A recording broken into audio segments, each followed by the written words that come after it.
Sometimes it can feel like hope is a precious commodity, maybe one that we're running out of. I've got a great prayer for you to pray when you experience that.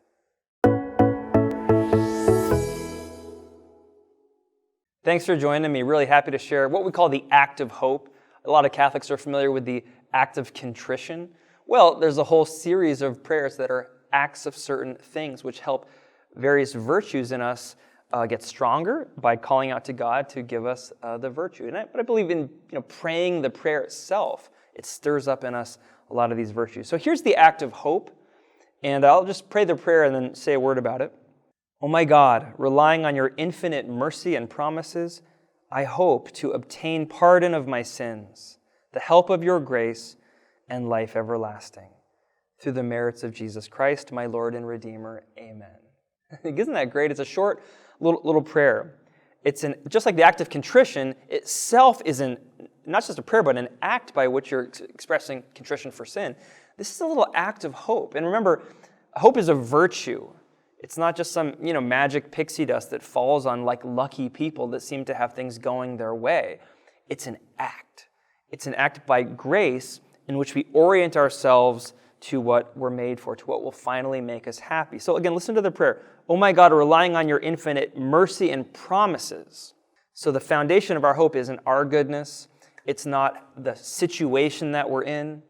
It's not the circumstances of the world or any created state of affairs. Our hope is grounded in the promises of God, made to his people Israel through the prophets, fulfilled in the Son of God.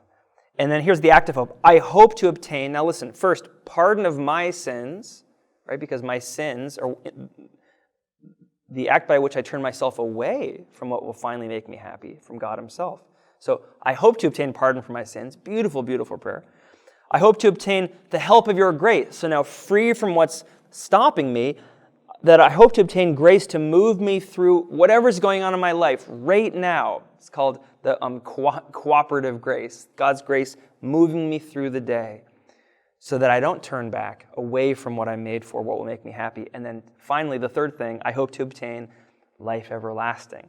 So let's face it, if you obtain that, whatever else you lose pales in comparison. And of course, it ends by naming the one through whom our hope is grounded through the merits of Jesus Christ, my Lord and Redeemer. Beautiful prayer. I encourage you to pray it, whether you feel your heart is filled with hope, we can always have more, or whether you're struggling maybe with a spirit of despair or despondency where you feel down, disoriented. Try praying the prayer of hope. Beautiful prayer if you have kids to teach your kids to pray so that they'll have this powerful prayer in their spiritual tool belt their entire lives. God bless you.